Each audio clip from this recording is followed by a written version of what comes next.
Silence notre mantra, yeah, yeah, yeah. Le réveil des nations. Est-ce qu'un enfant de Dieu peut lever les mains et commencer à parler à Dieu ce matin? Vas-y, commence à parler à Dieu, commence à dire à Dieu comment il est bon, comment il est merveilleux. Vas-y, je ne dois pas te prêter les mots. Parle à Dieu, parle à Dieu, parle à Dieu ce matin. Il est excellent, il est digne de louange. L'Éternel des armées est son nom. Oh Dieu de gloire, parle à ton Dieu, commence à adorer ton Dieu. Dis à Dieu qui il est. Seigneur, tu es bon, tu es merveilleux, tu es excellent. Tu es glorieux, mon Dieu, mon roi. Personne ne peut se comparer à toi. Personne ne peut faire ce que toi tu fais pour nous. Personne ne peut nous combler comme toi tu le fais. Personne ne peut nous bénir comme toi tu le fais. Personne ne peut nous élever comme toi tu le fais. Personne ne peut faire ce que toi tu fais, Seigneur. Sur la terre, mon Dieu, personne n'est comme toi. Sous la terre, Papa, personne n'est comme toi. Personne ne ressemble à ta toute puissance. Tu es le Dieu élevé en dignité, le maître du temps et des circonstances, c'est toi. Tu es Adonai, du lever du soleil jusqu'à son coucher. Seigneur, c'est toi qui règnes à jamais sur ce monde. Tu règnes à jamais sur ce monde. Tu règnes à jamais, oh Dieu, sur les Caraïbes. Tu règnes à jamais sur la planète. Tu règnes à jamais sur l'univers. Seigneur, nous t'élevons. Nous te glorifions, mon Dieu, mon roi. Nous te donnons toutes nos actions de grâce parce que tu es Dieu. Nous te célébrons, Papa. Seigneur, à toi soit la gloire. À toi soit toute l'honneur. À toi soit toute la magnificence, Papa. Parce que tu es Dieu et tu ne changes pas. Nous t'élevons ce matin. Merci pour la vie, Seigneur. Merci pour la santé. Merci pour les portes ouvertes. Merci pour les portes fermées. Merci pour les bénédictions. Merci pour les épreuves. Merci, oh Dieu, pour ce que tu fais comme grâce. Ce que tu nous accordes comme ouverture. Merci pour le ciel ouvert. Merci pour la terre possédée. Merci pour l'eau vive. Merci pour tout ce que tu donnes à tes enfants. Merci pour les anges. Tu es celui qui dit les choses. Merci pour les anges. Merci encore, Seigneur. Merci pour les anges. Merci, Père éternel. Seigneur, je te loue, je te lève, je te célèbre ce matin. Parce que tu es notre Dieu. Tu es mon Dieu. Tu es le même hier, aujourd'hui et éternellement. Et tu resteras le même. Tu t'appelles fidèle. Tu ne nous as jamais abandonnés. Même quand nous t'avons laissé tomber, toi, par contre, tu ne nous as jamais, mais jamais laissé tomber. Nous avons douté de toi parfois, mais toi, tu n'as jamais, jamais douté de nous. Je te dis merci pour cela ce matin. Tu es le Dieu grand et puissant. Nous te remettons toute la gloire. Nous te remettons toute l'honneur. Nous te remettons toute la magnificence ce matin parce que nous savons que tu es Dieu. Tu es le seul Dieu véritable. Les autres, le tombeau est encore rempli. Toi, c'est le seul tombeau qui est vide. 3 jours après, tu n'y étais plus parce que tu as vaincu la mort. Et tu nous as donné ce pouvoir afin que quand nous appelons le nom de Jésus, les malades guérissent, les paralytiques, les morts se lèvent, les aveugles commencent à voir, les morts ressuscitent. Tu nous as donné la gloire de la renommée, ce nom Jésus. Quand nous appelons Jésus, ta toute puissance descend. Quand nous appelons ce nom, le diable tremble, les démons s'enfuient. Ils sont obligés de partir parce que tu es le Dieu puissant. Et tu fais de grandes choses. Quand nous appelons son nom, aucune oppression ne peut résister. Aucun démon ne peut résister. Aucun sorcier ne peut résister. Aucune entité ne peut résister. Aucune personne ne peut résister. Quand nous appelons son nom, nous savons que nous avons la victoire. Tu nous as garanti que nous ne combattons pas pour la victoire, mais nous combattons dans la victoire. À cause, grâce à ta fidélité. Je te lève dans ce matin, je te glorifie, Papa. Un peuple t'élève. Nous ne sommes même pas dignes d'appeler ce nom, mais par ta grâce nous sommes là. Nous ne sommes même pas dignes d'être là, mais par ta miséricorde, tu nous as réveillés encore ce matin. Par cette miséricorde, tu nous as levés ce matin. Tu as permis que nous puissions venir dans ce lieu de culte. Et nous sommes là pour t'adorer. Tu as dit là où 2 ou 3 sont assemblés en ton nom, tu es au milieu de nous. Nous saluons donc ta présence ce matin. Nous saluons ton règne. Nous saluons ta présence. Merci parce que tu marches dans les rangs. Merci pour les anges qui sont là, qui passent de chaise en chaise, de rangée en rangée, de colonne en colonne, pour bénir ses enfants ce matin, dans le nom puissant et glorieux de Jésus-Christ. J'ai prié ensemble, on dit 3 fois Amen. Ensemble, on dit 3 fois Amen. On dit Amen plus fort. Bien-aimé dans le Seigneur, regarde tout le monde autour de toi. Bénis quelqu'un à ta gauche, à ta droite. Encourage quelqu'un. Dis à une personne, tu es béni. Dis à quelqu'un, tu es béni. Vas-y, déplace-toi s'il le faut. Vas-y, 3, 4 personnes, 5 personnes. Tu te déplaces, tu dis à quelqu'un, tu es béni, tu es béni, tu es béni. Tu dis à quelqu'un, si tu es béni, tu bénis quelqu'un. Vas-y, ne laisse pas que quelqu'un soit seul. Vas-y, bénis une personne. Tu ne sais pas comment ils sont arrivés ce matin. Tu ne sais pas comment il a dormi. Tu ne sais pas qu'est-ce qu'il a pu faire. Bénis quelqu'un autour de toi. Dis à cette personne, tu es béni. La bénédiction est ton partage. La bénédiction t'environne. La bénédiction. Oh, est-ce que tu as béni quelqu'un? Est-ce que tu as béni quelqu'un? Tu lui dis que Dieu te bénisse au nom de Jésus. L'onction de Dieu est favorable. Les anges sont favorables ce matin. Dans le nom puissant et glorieux de Jésus-Christ. J'ai prié ensemble. On dit Amen, amen, amen. Bien-aimé, pendant que tu es sur tes pieds, ouvre ta Bible dans le livre de Matthieu, le chapitre 26, à partir du verset 20. Que Dieu vous bénisse au nom de Jésus-Christ. Alléluia. Est-ce qu'on peut donner une offrande d'acclamation pour la chorale ce matin? Est-ce qu'on peut acclamer pour eux? Que Dieu vous bénisse dans le nom de Jésus. De gloire en gloire. De gloire en gloire, il vous emmène. Alléluia, alléluia. Matthieu, le chapitre 26, du verset 20. Aujourd'hui, nous allons lire 10 versets ensemble. Amen. Matthieu, le chapitre 20, on va lire du chapitre 26, du verset 20 au verset 30. Si tu as la page, je dis Amen. Alléluia. On va honorer la parole de Dieu ensemble.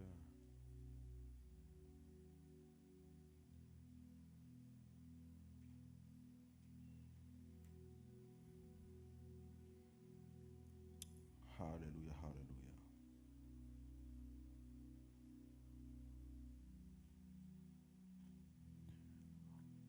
Du verset 20 au verset 30, tu es prêt à lire avec moi? Est-ce que nous sommes en deuil? Est-ce que tu es prêt à lire avec moi? Verset 20, 1, 2, 3, nous lisons. On continue, verset 21.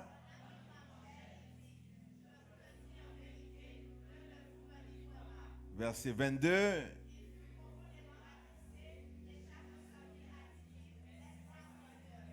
Verset 23, il répondit. Verset 24, le Fils de l'homme.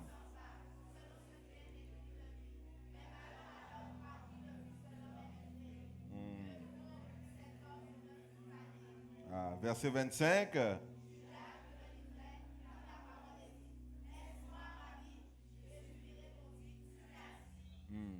Verset 26, pendant qu'il mangeait, Jésus prit du pain et...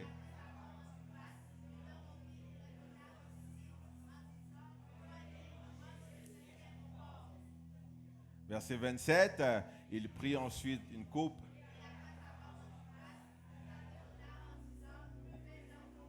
Verset 28, car ceci est mon sang qui est répandu pour plusieurs, pour la rémission des péchés. Verset 29, je vous le dis, jusqu'au jour. Verset 30, on lit ensemble, après avoir chanté les cantiques, rendu à la montagne. Seigneur, bénis ta parole ce matin au nom de Jésus. Laisse que celle-ci nous transforme, nous restaure. Seigneur, je libère la présence des anges ce matin. Ici, c'est Bethel où les anges montent et les anges descendent. Je déclare donc que tout à l'heure, avant midi 15, qu'un ange descende avec la réponse de ton Amen au nom de Jésus-Christ. J'ai dit tout à l'heure, avant midi 15, qu'un ange descende avec la réponse à ta prière, avec la réponse de ce que tu as demandé. C'est quand tu dis Amen, qu'un ange monte avec ce Amen et qu'il descende avec la grâce. Dans le nom de Jésus-Christ, j'ai prié. Amen. Assieds-toi comme un prince, comme une princesse. Quelqu'un dit gloire. Quelqu'un dit Shekinah. Nous sommes dans un lieu de grâce, de puissance et d'onction. Et j'espère que tu sais que tu ne peux pas sortir d'ici sans que Dieu ne t'ait donné quelque chose de grand, de puissant et d'onction. Quelqu'un dit Amen. Est-ce que tu sais que tu ne peux pas sortir d'ici sans que Dieu ne t'ait béni?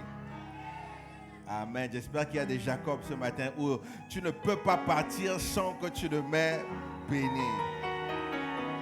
Tu dis à Dieu ce matin, je ne sors pas d'ici tant que tu ne m'aies touché, tant que tu ne m'aies donné quelque chose de grand. Amen. Que Dieu vous bénisse dans le nom puissant de Jésus-Christ. Que Dieu bénisse les musiciens. Est-ce qu'on peut acclamer pour eux? Est-ce qu'on peut acclamer? Vous faites un travail super. Que Dieu te bénisse, Enzo. Sois béni, Jérémie, Benjamin. Jean-David, sois béni au nom de Jésus. Vous savez, ce sont des gens, ils travaillent peut-être, ils sont souvent là dans la semaine, on ne voit pas, mais que Dieu bénisse leur vie. Vous savez, le travail de musicien n'est pas juste jouer la musique, c'est quelque chose de plus grand, c'est un ministère qu'ils sont en train de faire. Et pour cela, que Dieu vous ouvre le ciel au nom de Jésus-Christ. C'est très important. Pour avoir fait de la musique pendant très très longtemps, je sais que parfois c'est un métier, un métier aussi, un ministère qui est souvent négligé. Mais on ne doit pas négliger nos musiciens. Pourquoi? Parce que veut pas, ils jouent dans la maison de Dieu. Amen, amen.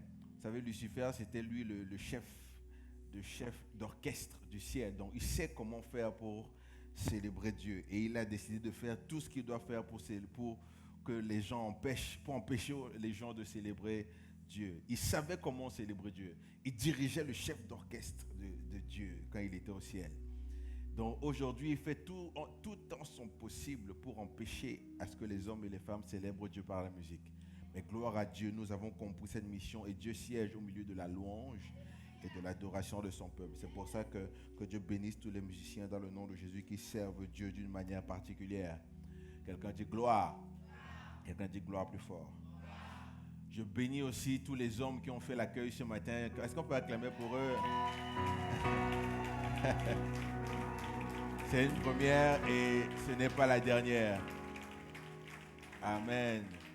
Ils sont tout beaux, habillés en blanc, noir, avec une cravate bleue, et même tous les autres. Que Dieu vous bénisse au nom de Jésus. De toute manière, nous savons que quand tu es reçu par les hommes, ça n'a pas le même goût. C'est-à-dire qu'on te reçoit, parfois on t'escorte. Ceux qui étaient là le 8 mars, ils savent comment ça se passe. Ils ont eu une escorte présidentielle. Qui était là le 8 mars, l'escorte présidentielle. Amen. Et j'encourage aussi tous les hommes à faire des rotations, à le faire. Pourquoi? Parce que nous sommes là, nous rendons tous ministères. Amen. Nous rendons tous ministères. Il n'y a pas de petits ministères, il n'y a que des grands ministères. Je bénis aussi toutes les personnes qui travaillent dans l'ombre. Il y a certaines personnes qui travaillent, mais vous ne savez même pas qu'ils travaillent pour la gloire du Seigneur. Je vous bénis au nom puissant de Jésus. Vous savez, il y a des gens qui viennent ici la semaine, il y a des gens qui viennent ici la nuit, le matin. On ne les voit pas le dimanche, mais c'est grâce aussi à leur travail que nous pouvons avoir un service, que nous pouvons être bien, que nous pouvons être à l'aise là où nous sommes. Amen. Que Dieu bénisse aussi leur vie. Il y a beaucoup de bénévoles, hein. Ce n'est pas forcément tout le monde qu'on voit. Il y a certaines personnes qu'on ne voit pas, mais qui font un travail important. Ou s'ils ne travaillaient pas comme ça, il y avait peut-être manqué quelque chose dans la maison de Dieu. Mais comme j'ai dit, il n'y a pas de petits ministères, il n'y a que des grands ministères. Alléluia. Que Dieu bénisse tous les vacanciers. Je crois que les vacances ne sont pas encore terminées. Il y a certains qui sont encore en train de revenir. Que Dieu vous bénisse au nom puissant de Jésus. Bienvenue à la maison. Amen, amen, amen. Bonjour le réveil des nations. Bonjour le réveil des nations. Nous ne croyons pas en la religion, mais je n'ai pas entendu. Comment peux-tu dire que tu aimes Dieu, mais tu n'aimes pas la personne assise à ta gauche ou la personne assise à ta droite? Dis à quelqu'un, je t'aime de l'amour du Seigneur.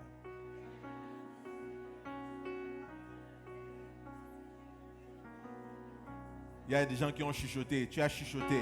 Il faut dire pour qu'on entende ta voix. N'aie pas peur de dire. Dis, je t'aime de l'amour du Seigneur. Ne chuchote pas à son oreille. Dis pour qu'on entende quand même. Je t'aime de l'amour du Seigneur. Amen, amen, amen. C'est important de se le dire. Il y a certains qui n'ont pas entendu ça depuis 1900 Abraham. Ils n'ont pas entendu un je t'aime depuis 1900 Moïse. Le fait de l'entendre dans la maison de Dieu, ça fait du bien, n'est-ce pas? Amen. Même si c'est de l'amour du Seigneur, mais ça fait quand même du bien le début. Gloire, gloire, gloire. Nous sommes dans ce dimanche où nous partageons la table du Seigneur. Et c'est un dimanche assez important pour nous tous. Et c'est pour ça qu'il était important pour moi d'apporter déjà ce message, de faire comprendre aux enfants de Dieu que c'est quelque chose, c'est une puissance. Ce n'est pas juste un acte religieux, mais c'est une puissance. C'est un acte de puissance, c'est Dieu qui donne cette puissance. Et quand Dieu donne la puissance, bien aimé dans le Seigneur, il est important pour nous de l'utiliser. Le problème qui se passe avec nous, les croyants, c'est qu'on a des choses, on a une puissance, mais on ne l'utilise pas. À quoi sert d'avoir une arme si tu ne sais pas comment l'utiliser, si tu ne sais pas comment t'en servir? À quoi ça sert d'avoir des choses, d'avoir des balles si tu ne sais pas comment les utiliser? Et il y a tellement de choses que Dieu nous a données dans la parole de Dieu, mais nous ne savons pas comment les utiliser. C'est pour ça que le diable, parfois, il essaie de prendre le dessus sur nous. Il prend le dessus sur nous comment? Par exemple, en nous faisant douter de Dieu, en nous faisant douter de nous-mêmes, parfois en nous emmenant la peur aussi. Vous savez, la peur tue plus de personnes que toutes les maladies dans le monde. La peur tue plus de personnes que le cancer. La peur tue plus de personnes que toutes les maladies. Donc quand le diable veut te détruire, il amène d'abord la peur. Parce qu'il sait que quand tu as peur, tu te détruis toi-même. Tu entends? Lorsque tu as peur, tu te détruis toi-même. Lorsque tu as peur, tu te détruis de l'intérieur. Quand tu as peur, tu commences à douter de Dieu, tu commences à douter de tes capacités, tu commences à douter de qui tu es. Alors que tu es une personne puissamment faite par Dieu, que Dieu a créé de A à Z. Il a mis tout en toi afin que tu puisses dominer le monde. Et c'est l'une des raisons pour laquelle, même quand on regarde au commencement, le diable est venu dire à Ève, est-ce que Dieu lui dit, maintenant c'est que si tu manges cela, tu vas ressembler. Dieu a peur que tu puisses ressembler, que tu puisses être comme lui. Mais si Ève savait qu'elle était déjà comme Dieu, jamais elle n'aurait écouté le diable. Pourquoi? Parce que Ève était déjà créée à l'image du Seigneur. Elle n'avait pas besoin de ressembler à Dieu parce qu'elle était déjà comme Dieu. Et c'est comme ça que le diable, parfois, il essaie de te faire croire que tu n'es pas comme Dieu.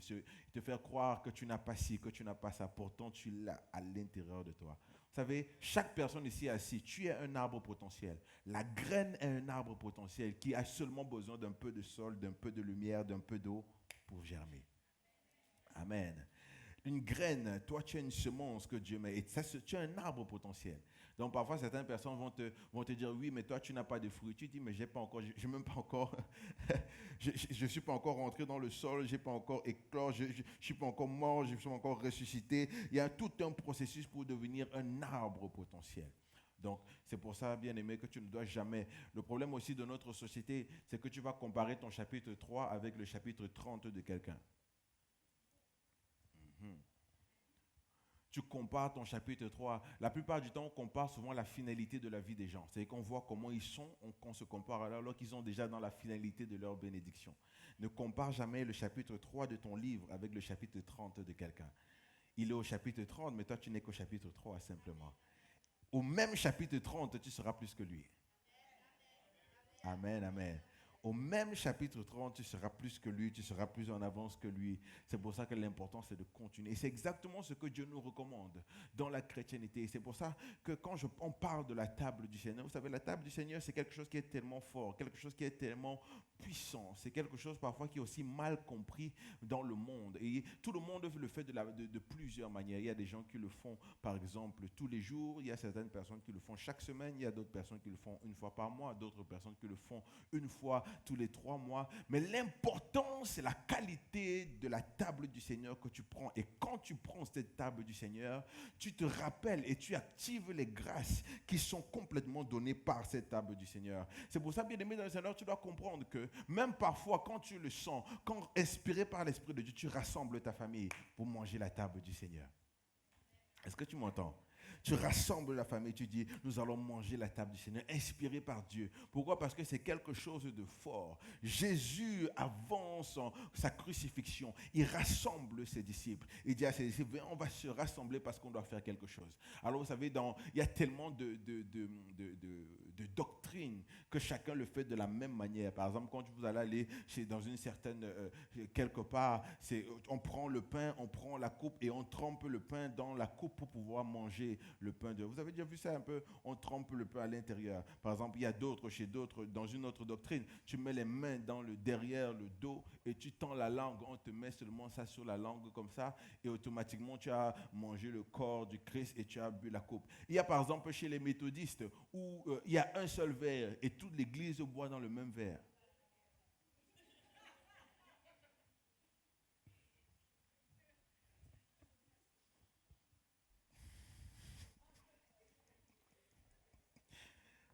J'aime le Seigneur, mais ça par contre, j'aime Dieu, mais par contre là, Après, c'est une manière de faire, amen.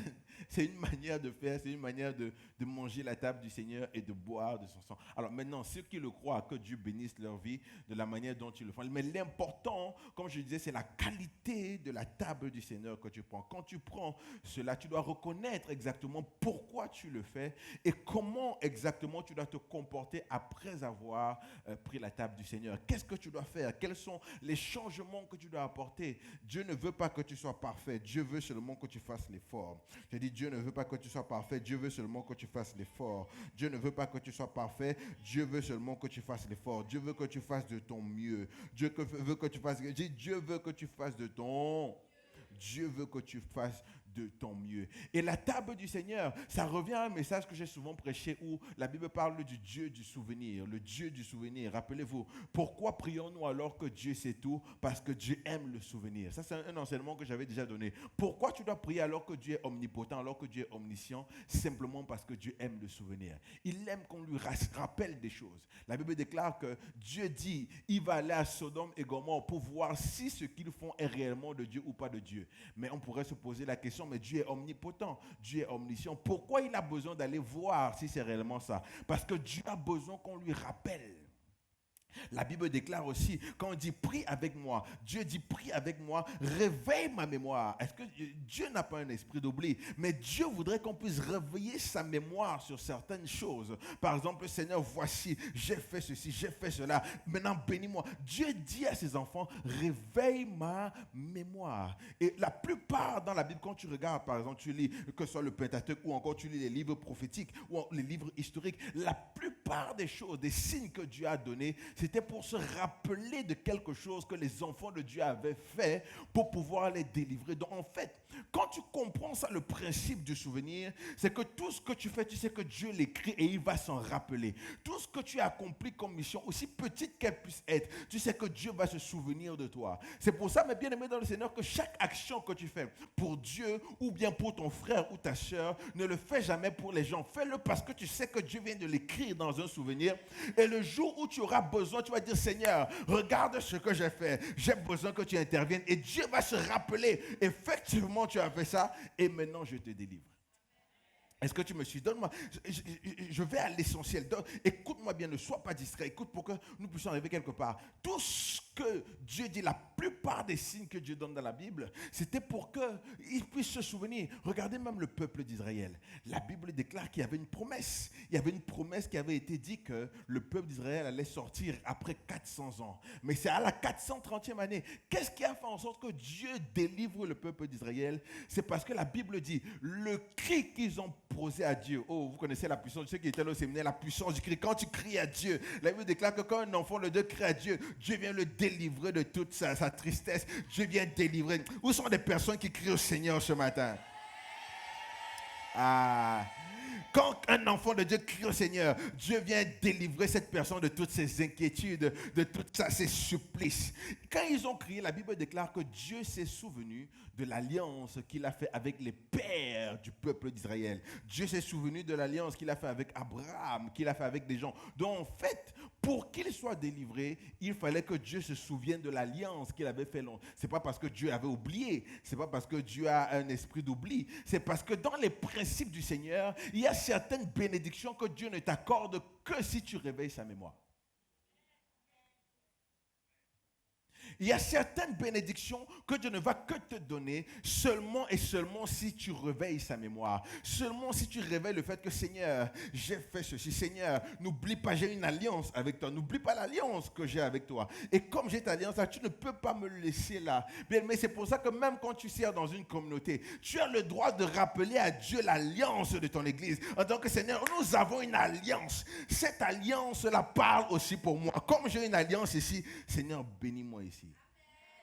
Donc il y a certains miracles que Dieu va te donner simplement pour la simple raison, parce qu'il faut que d'abord, il faut que tu réveilles la mémoire de Dieu. Tu dois réveiller sa mémoire. Seigneur, rappelle-toi, on parle même aussi de Noé. La Bible déclare que quand Noé a fait ce qu'il fallait faire, il a fait un sacrifice, l'odeur est montée. Dieu a promis de ne plus jamais détruire la terre et il a mis un signe.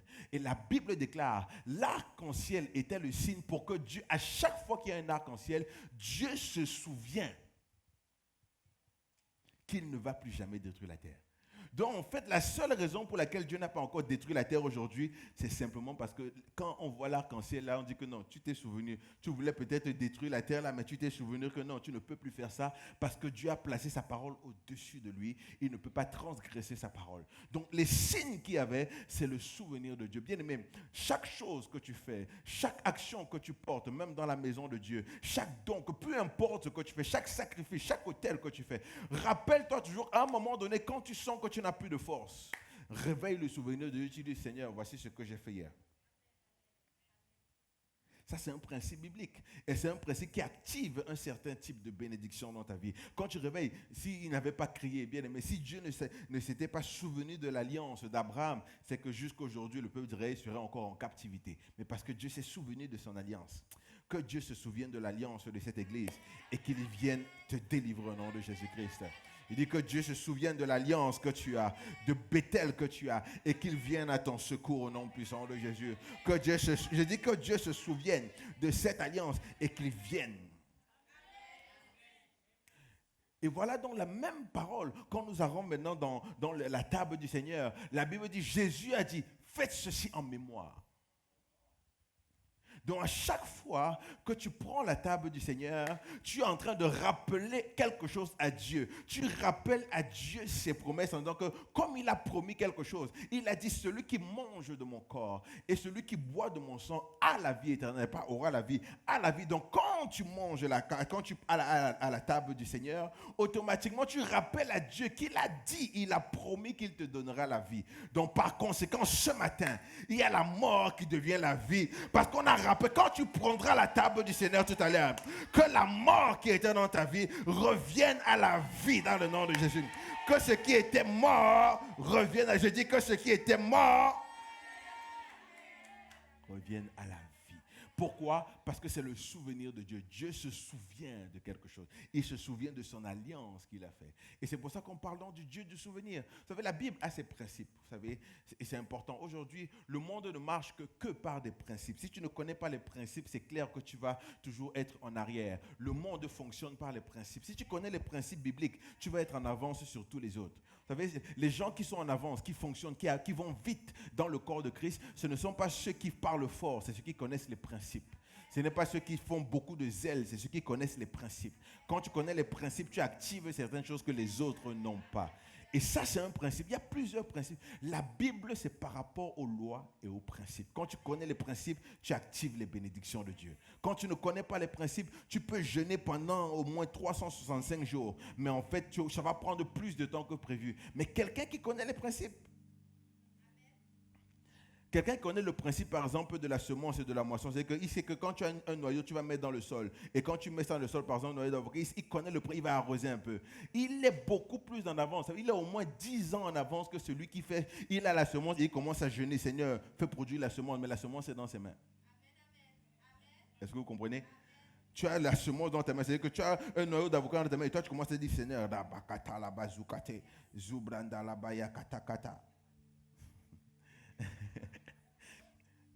mais tu peux avoir la plus puissante des semences, mais si elle n'entre pas dans la terre, selon le principe de la semence et de la moisson, elle ne germera pas, aussi forte qu'elle puisse être. Donc c'est pareil, dans le royaume de Dieu, tu dois connaître les principes. Dis avec moi, connaître les principes.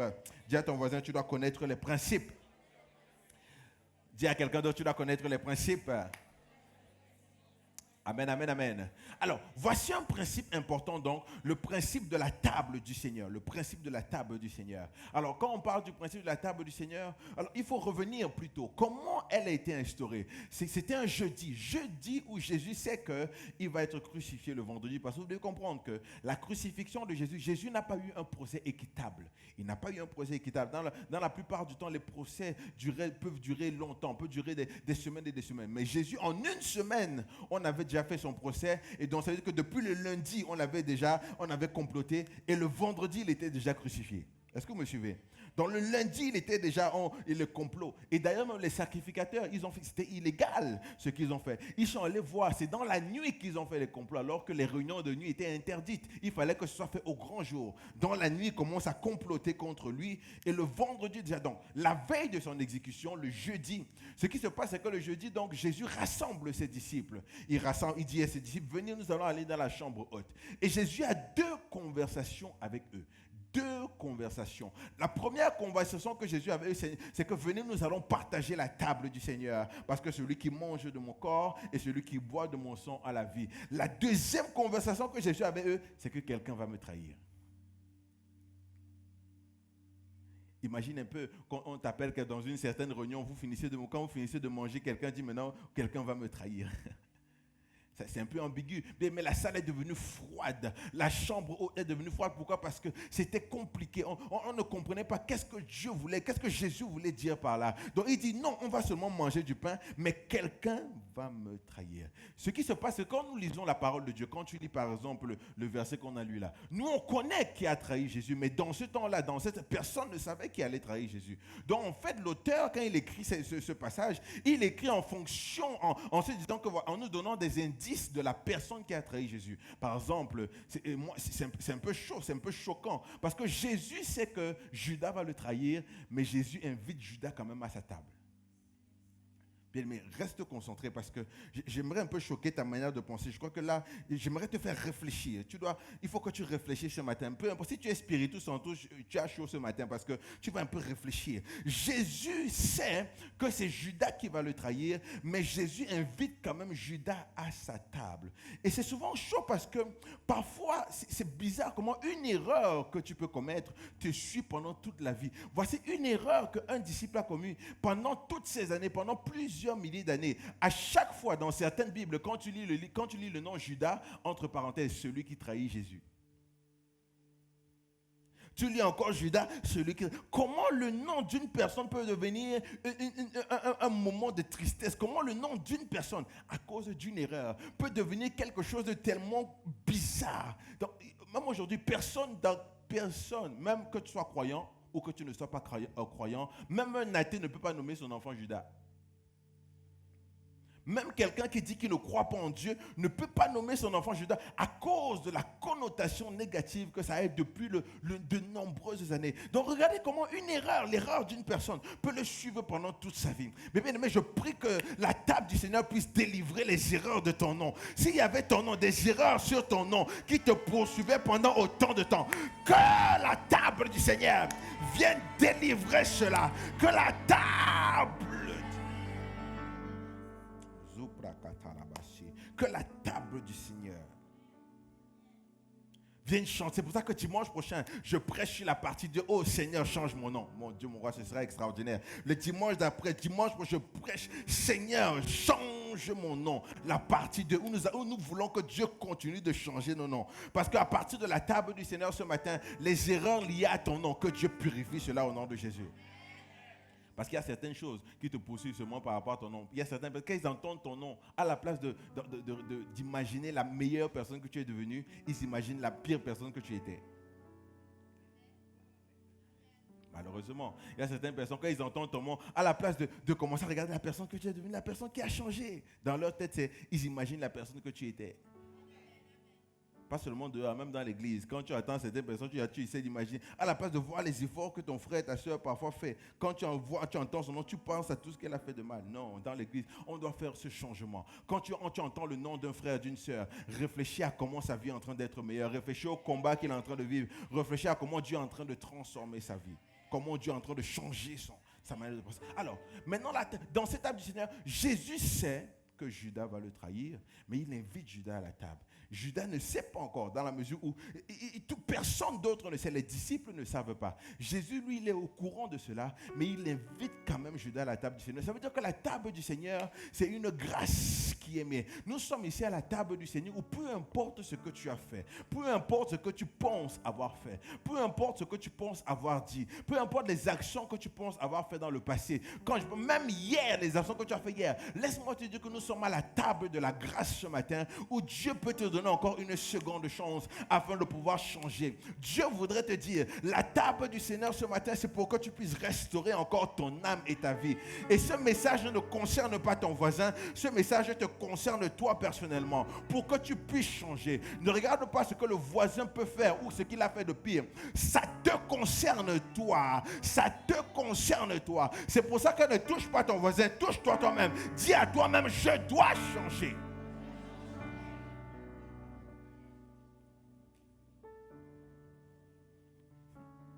Il y a certaines personnes qui disent, tu dois dire, je dois changer. Mais dans leur tête, il dit, est-ce que je dois réellement changer? Moi, je suis... Dans leur tête, c'est comme, il ne voit pas. En fait, il ne voit pas où. Il dit, le pasteur, peut-être c'est exactement parce qu'à chaque fois que nous venons dans la maison de Dieu, et peu importe qui tu es dans cette maison, peu importe ton titre, tu as le devoir de changer quelque chose à l'intérieur de toi. Quand tu viens dans la présence du Seigneur, Dieu a le devoir, tu as le devoir d'ouvrir ton cœur et Dieu a le droit de venir faire un changement dans ta vie. Donc, c'est-à-dire que la table du Seigneur nous amène à la grâce, cette grâce-là. Jésus annonce la traîtrise pendant le temps, à la chambre, il annonce que non, quelqu'un va me trahir. Et c'est pour ça que j'aime ce Jésus-là. Vous savez, j'aime ce Jésus, pourquoi? Parce que parfois, il connaît des fautes que tu as faites. Il sait même ce que tu vas faire, mais il t'accueille quand même et il te couvre. Oh, Dieu de gloire. Il sait ce que tu vas faire. Jésus sait parfois que tu vas le trahir. Jésus sait parfois que tu vas faire quelque chose de mauvais, mais il te couvre quand même. Il n'est pas là pour dire à tout le monde que tu vas faire ça. Il n'est pas là pour raconter ta vie à tout le monde. Jésus, ce Jésus-là te couvre. J'aime ce Seigneur parce qu'il connaît tout de toi, mais il ne te juge pas quand même. Il connaît tout de toi, mais il t'aime quand même. Il connaît tes défauts. Il connaît tes pires défauts, mais il t'aime quand même. Oh, je viens parler à quelqu'un. Tu dois te réconcilier avec ce Dieu. Il faut que tu te réconcilies avec ce Jésus, parce qu'il connaît tout de toi, mais il t'aime quand même. Il connaît tout de toi. Il y a des gens qui vont... certaines personnes ne t'aiment même pas pour ce qu'ils pensent savoir de toi. Parfois, ils te détestent pour ce qu'ils pensent savoir de toi, parfois qui est vrai ou parfois qui est faux. Seulement ce qu'ils pensent savoir de toi, ils te détestent. Jésus connaît tout de toi et il t'aime. Il connaît tout de toi, mais il t'aime quand même. Il connaît tout ce que tu as fait. Il connaît ce que tu as fait hier, avant-hier. Il connaît tout ce que tu dis dans le dos des gens, mais il t'aime quand même. Il connaît tout de toi. Il connaît les critiques que tu fais sur quelqu'un avec qui tu viens de sourire. Derrière lui, tu vas. Mais il t'aime quand même. Et il te donne une deuxième chance ce matin de te dire, mon frère, mon fils, ma fille, laisse ça derrière toi. Change. J'ai besoin que tu changes. J'ai besoin que tu changes quelque chose.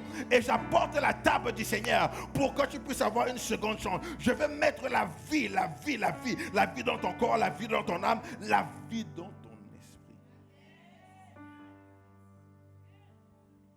Oh, Dieu de gloire. Jésus ne nous expose pas. C'est pour ça que moi j'aime cette catégorie de chrétiens. Cette catégorie de chrétiens où ils savent qu'ils ne méritent pas. Et comment tu les reconnais? C'est que pendant qu'on est en train de chanter, pendant la louange, pendant l'adoration, ce sont des gens qui lèvent les mains et crient à Dieu parce qu'ils savent que Seigneur, je ne mérite pas d'être ici, mais tu m'as fait grâce. Seigneur, je ne mérite même pas d'avoir la vie ce matin. Parce que cette semaine, je n'ai même pas prié. Cette semaine, je t'ai mis dans le placard. Mais si tu m'as donné, je lève les mains. Merci pour la vie. Vous savez, il y a une catégorie de chrétiens. C'est ce que j'aime. Ils savent qu'ils ne méritent pas d'avoir ça. Mais ils lèvent les mains en disant que Seigneur, tu es tellement bon. Seigneur, tu es tellement merveilleux. Seigneur, tu es tellement puissant. Je ne méritais peut-être pas, mais à cause de ta grâce, je suis prêt à ouvrir mon cœur. Grâce à toi, je suis prêt à ouvrir mon cœur. Je suis prêt à me réconcilier avec toi. Je suis prêt à faire un pas. Je suis prêt, Seigneur, à faire un pas vers toi. Parce qu'ils savent que même si tu as été mauvais aux yeux des hommes, Dieu t'accueille toujours. Et il t'accueille. C'est pour ça que ce matin, j'aimerais parler à ces croyants. Je ne sais pas, depuis le début de ce mois de septembre, déjà la première prédication que j'ai donnée, c'était où je prêchais pour des gens imparfaits. Je ne sais pas pourquoi Dieu nous conduit dans cette mouvance-là, pour te faire comprendre que tu n'as pas besoin d'être parfait. Tu n'as pas besoin d'avoir tout bon. Tu n'as pas besoin de faire tout dans les règles. Parfois, tu trébuches, mais Dieu t'accueille quand même. L'important, c'est d'avoir le cœur ouvert, d'avoir le cœur disposé, de venir avec humilité pour dire, Seigneur, j'ai péché contre toi. Seigneur, voici, j'ai fait ça. Seigneur, j'ai besoin que tu m'aides. Seigneur, aide-moi à aller plus loin. Seigneur, j'ai besoin de ton aide. Seigneur, aide-moi à avancer. Seigneur, aide-moi à progresser. Seigneur, aide-moi. J'ai besoin de ton aide. Parce que tu sais que tu ne mérites pas, mais Dieu. Ça fait la grâce. Mais c'est parce que parfois, quand certaines personnes louent le Seigneur, ne te demande pas pourquoi ils louent le Seigneur, ça ne te concerne pas. Tu ne sais pas ce qu'ils sont en train de dire. Ils savent que, Seigneur, je ne mérite pas. Ta miséricorde, je ne la mérite même pas. Je ne mérite même pas ton pardon, mais je suis là ce matin. Je suis là. Alors, dans le passage que nous venons de lire, Jésus, donc, il rassemble ses disciples dans la chambre haute et il dit à ses disciples, quelqu'un va me trahir. Et tout le monde se précipite pour dire, est-ce que c'est moi? Est-ce que c'est moi? Est-ce que c'est moi? Est-ce que c'est moi qui vais trahir? Est-ce que c'est moi? Tout le monde commence à dire, est-ce que c'est moi qui vais trahir? Quand tu es là, est-ce que c'est moi? Est-ce que c'est moi? Donc, tous les autres disent. Donc, Jésus, il est en train de leur faire comprendre que tout le monde, vous devez tous vous remettre en question, peu importe qui vous êtes. En tant que disciple, tout le monde doit se remettre en question. Pourquoi? Parce que la tragédie de notre Église, la tragédie de l'Église universelle, l'Église dans le monde, c'est que tu peux pécher mais ne pas savoir. Tu peux trahir Dieu sans le savoir. Et parfois, tu ne sais pas que tu es en train de trahir Dieu. Parfois, tu te dis que l'autre est tellement mauvais. Je dis que ce que l'autre a fait, alors que tu ne sais pas que ce que toi tu es en train de faire, peut-être la petite chose que tu penses que tu es en train de faire, peut-être toi tu es en train de trahir Dieu, mais tu ne le sais pas.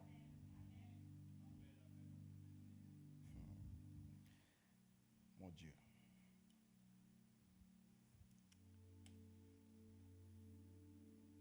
Vous savez, Judas, quand il est venu et Jésus pose la question, quelqu'un va me trahir. Tout le monde pose la question, c'est qui? C'est moi, c'est moi. Judas aussi vient lui poser la question. Jésus vient poser la question à Jésus, est-ce que c'est moi? Parce que figurez-vous que même Judas ne sait pas encore les dégâts qu'il est en train de faire.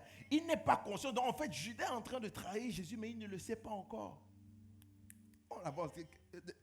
On va arriver. Judas a trahi. Depuis mercredi, Judas a déjà vendu Jésus, mais il ne le sait pas.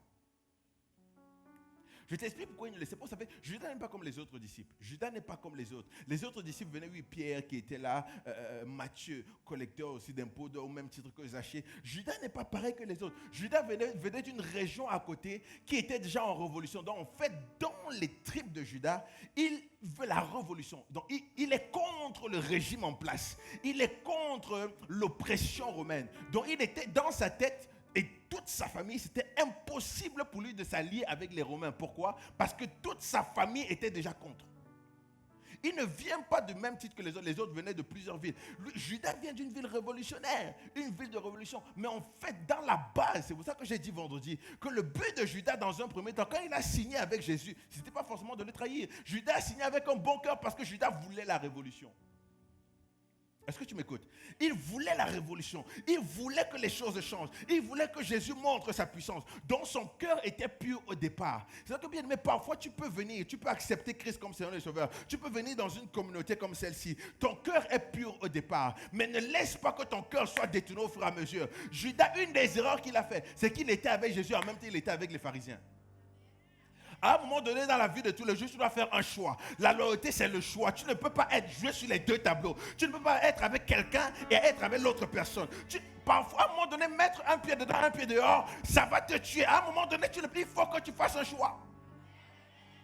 Le problème de Judas, c'est qu'il n'a pas fait un choix. Tellement il voulait prendre des renseignements, mais il s'est brûlé.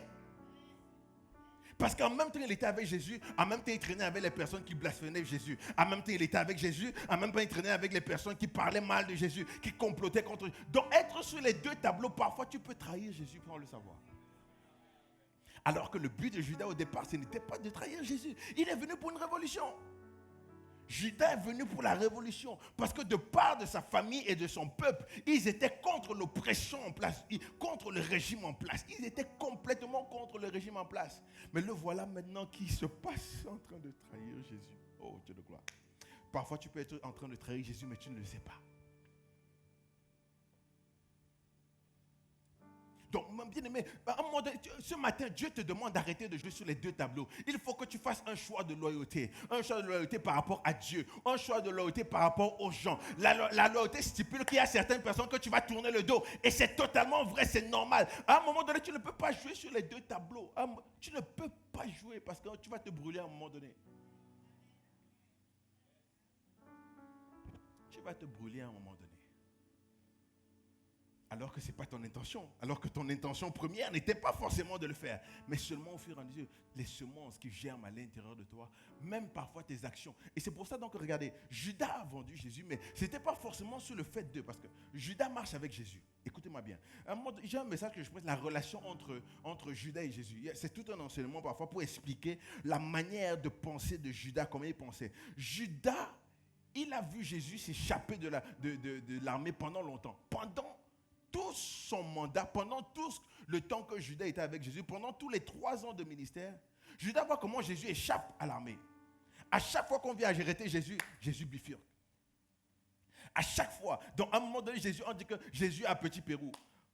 Quand le GIGN, le raid vient complètement envoyé, Jésus n'est plus là. Il a bifurqué. En tant que son disciple, Judas savait que Jésus peut échapper n'importe quel type de police. Il peut échapper n'importe quel type d'armée. Parce qu'il a vu faire ça pas une fois, pas 2 fois, pas 3 fois, pas 4 fois, pas 5 fois. À chaque fois qu'on venait pour l'arrêter, il disparaissait. Donc dans la tête de Judas, il s'est dit, ok, comme j'ai besoin, parce que n'oublie pas, Judas était le trésorier.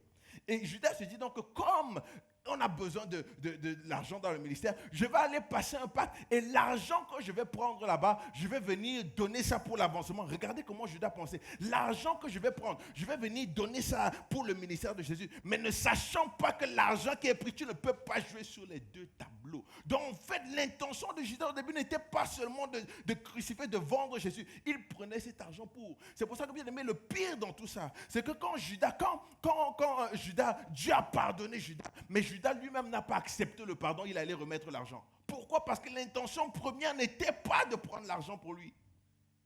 De gloire. Je crois qu'il faut qu'on lise la Bible pas en accélérant, on doit lire la Bible au ralenti pour comprendre exactement le principe biblique. C'est l'une des raisons pour laquelle, mon frère, ma soeur, tu peux trahir Jésus sans le savoir. Tu peux blesser Dieu sans le savoir, par tes actions, parce que tu joues sur les deux tableaux, parce que tu ne veux pas te consacrer à fond, parce que tu ne veux pas te lancer à fond, tu dis non, je ne suis pas prêt. Non, tu peux trahir Jésus sans le savoir. Et ce matin, Dieu amène la table du Seigneur pour te faire comprendre qu'il y a une deuxième chance pour toi. Tu dois te mettre à fond. Laisse cela, tu dois te mettre en fond, laisse le commérage, laisse le vol, tu dois te mettre à fond, mets-toi à fond, dis Seigneur, j'ai besoin de toi.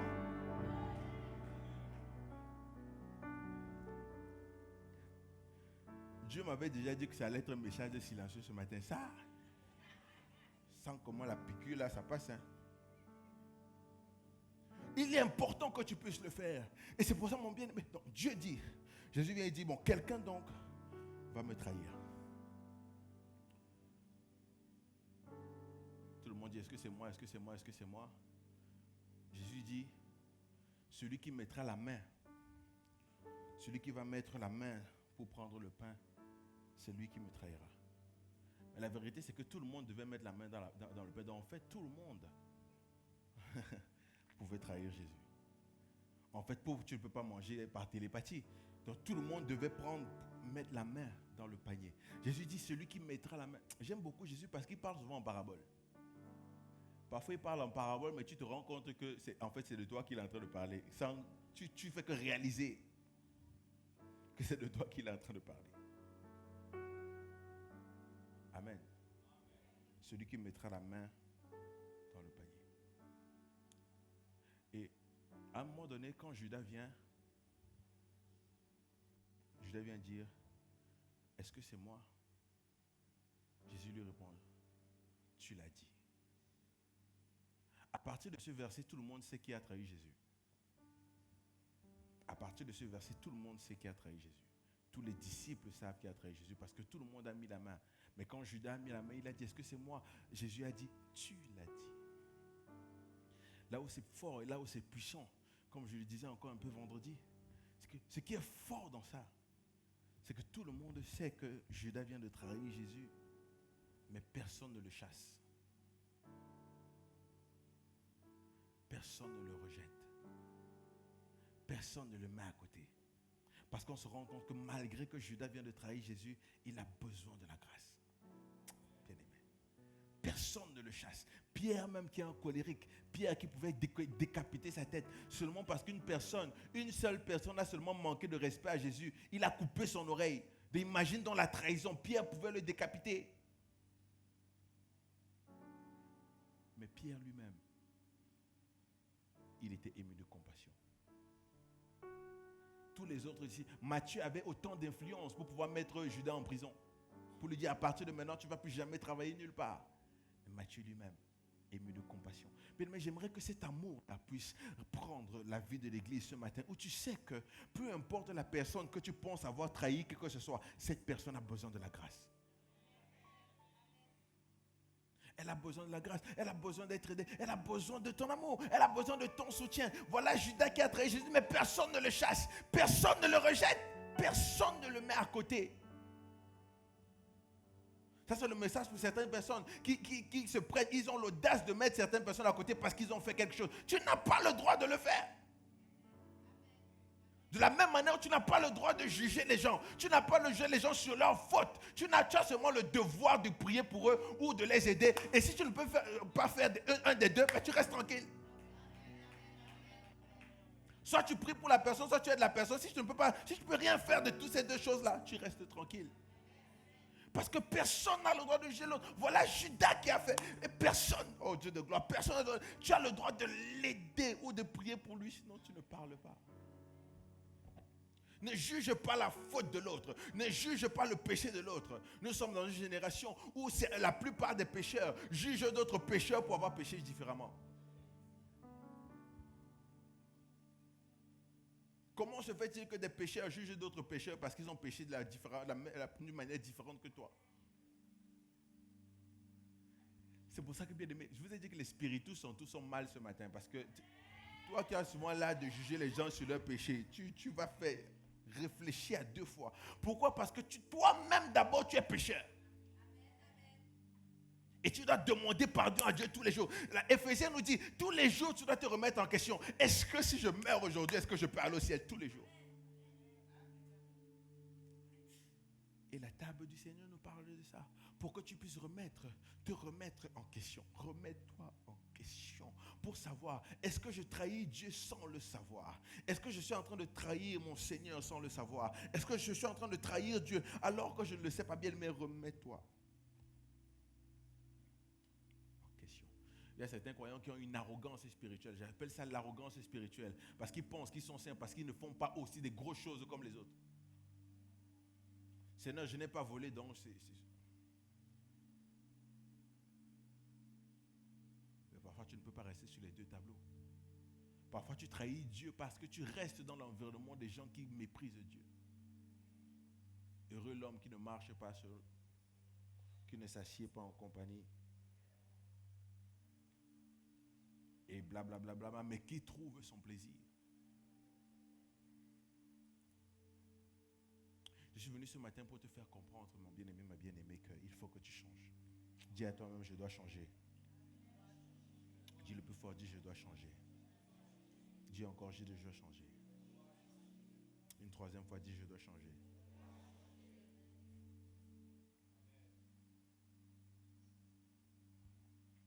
La triste nouvelle, c'est que Dieu a pardonné à Judas, mais Judas n'a pas accepté son pardon. Bien-aimé, ne sois pas de cette personne. Dieu veut te donner une deuxième chance. Mais ne te considère pas comme si tu as tellement fait de mauvaises choses que tu n'acceptes pas ce que Dieu est en train de te donner ce matin. Dieu te dit par la table du Seigneur que tu es capable de reprendre ta vie en main. Parce qu'il veut t'utiliser. Et ce matin, je suis venu dire à quelqu'un, tu dois te réconcilier avec le Seigneur. Peu importe ce que tu penses avoir fait, Dieu cherche ton cœur. Peu importe ce que tu penses avoir dit, il cherche ton cœur. Peu importe ce que tu penses avoir fait hier, Dieu cherche ton cœur. Peu importe ce que tu penses avoir imaginé, Dieu cherche ton cœur. peu importe n'importe quelle chose que tu penses qui est tellement impardonnable, Dieu cherche ton cœur ce matin.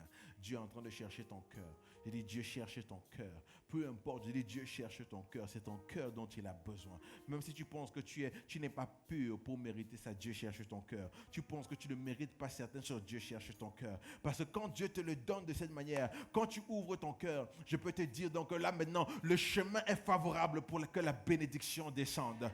L'autoroute est favorable. La nationale n'a aucune embûche pour que la bénédiction. Mais quand tu ouvres ton cœur et tu permets à Dieu de transformer ta vie, je peux t'assurer que là maintenant, les bénédictions peuvent tomber. Les choses, pendant que tu le fais ce matin, je prie et je prophétise. Avant la fin de ce mois de septembre, le mois de la production, pendant que tu ouvres ton cœur et tu dis, Seigneur, prends place dans mon cœur, je prie que Dieu vienne intervenir dans ta vie, qu'il débarque dans ta vie comme étant le sauveur. Mon Rédempteur est vivant et il se lèvera le dernier. Mon Rédempteur est vivant et il se lèvera le dernier. Mon Rédempteur est vivant et il se lèvera le dernier. Un enfant de Dieu qui crie à l'Éternel, Dieu vient et le délivre de toutes ses supplices. Quelqu'un qui crie à Dieu, Dieu vient le délivrer de toutes ses angoisses. Un enfant de Dieu crie à Dieu, il vient le délivrer de toute sa détresse. Quand tu ouvres ton cœur ce matin, je prie que Dieu vienne te délivrer de tes angoisses, qu'il te délivre de tes supplices, qu'il te délivre de tes angoisses, qu'il te délivre de tes supplices. Parce que tu as ouvert ton cœur à Dieu. Parce que tu as ouvert ton cœur à Dieu. Parce que tu as dit, Seigneur, j'ai besoin de toi. Seigneur, j'ai besoin de toi. Seigneur, j'ai besoin de toi. Seigneur, j'ai besoin que tu viennes dans ma vie. J'ai besoin que tu m'aides, Seigneur. Seigneur, je ne suis pas parfait, mais viens. Et pendant que tu le fais, je peux t'assurer que Dieu a déjà une armée d'anges qui s'apprête à venir dans ta maison. Il y a une armée d'anges qui s'apprête à venir chez toi. Il y a une armée d'anges qui s'apprête. Une armée d'anges qui s'apprête à débarquer, à descendre. Parce que le Dieu du souvenir ramène la vie. Et je prie que tout à l'heure, après l'action de la table du Seigneur, je prophétise la vie au nom puissant de Jésus. Je prophétise la vie au nom de Jésus. Je ne sais pas à qui je suis en train de parler, mais je prophétise la vie. Je déclare que la vie te localise, que la vie localise ta vie, que la vie localise ton corps, que la vie localise ton âme, que la vie localise ton esprit. Je prie que Dieu te localise. Pendant que tu dis, Seigneur, je me réconcilie avec toi. Seigneur, je ne sais pas bon, je ne prie pas depuis. Je ne lis pas la Bible. Seigneur, je veux me réconcilier avec toi. Dieu t'envoie la vie.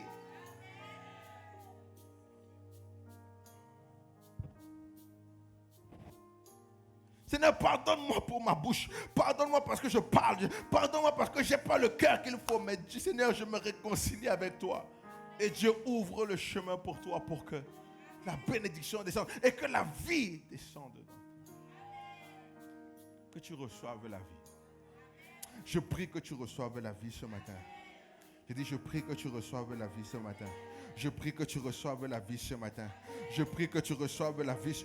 Je prie que tu reçoives la vie. Je dis, je prie que tu reçoives la vie. Pendant que tu parles, pendant que ton cœur est disposé, pendant que tu dis, Seigneur, mon cœur est ouvert. Seigneur, mon cœur est ouvert. Je ne me prends pas pour qui que ce soit. Je ne suis pas parfait. Je suis imparfait, Seigneur. Mais j'ai besoin de toi. Est-ce que j'ai deux personnes imparfaites ce matin? Tu sais que tu n'es pas parfait. Tu sais que tu n'as pas une vie parfaite. Mais tu es prêt à ce que Dieu vienne et touche ton cœur. Tu es prêt à ce que Dieu vienne libérer ton cœur. Tu es prêt à ce que Dieu vienne faire quelque chose. Tu es prêt à ce que Dieu vienne faire quelque chose. Quelque chose pour toi. Tu es prêt à ce que Dieu vienne interagir. Et avant la fin de ce mois de septembre, que la production de Dieu descende. Que la production de Dieu descende. Que la production de Dieu descende. Que la production de Dieu descende. Que la production de Dieu descende. Que la production de Dieu... Parce que tu as ouvert ton cœur. Que Dieu t'accorde la production divine. Parce que tu as ouvert ton cœur. Que Dieu t'accorde sa production. Que tu es la production. Et je prie que le mois ne va pas finir avant que tu n'aies mangé les meilleures productions du pays. Avant que tu n'aies mangé les meilleures productions du pays. Ce matin, le message, c'est pour que tu te remettes en question. Le message, c'est pour que tu puisses ouvrir ton cœur. Et que tu ouvres ton cœur en disant, Seigneur, j'ai besoin de toi. Je m'humilie devant toi.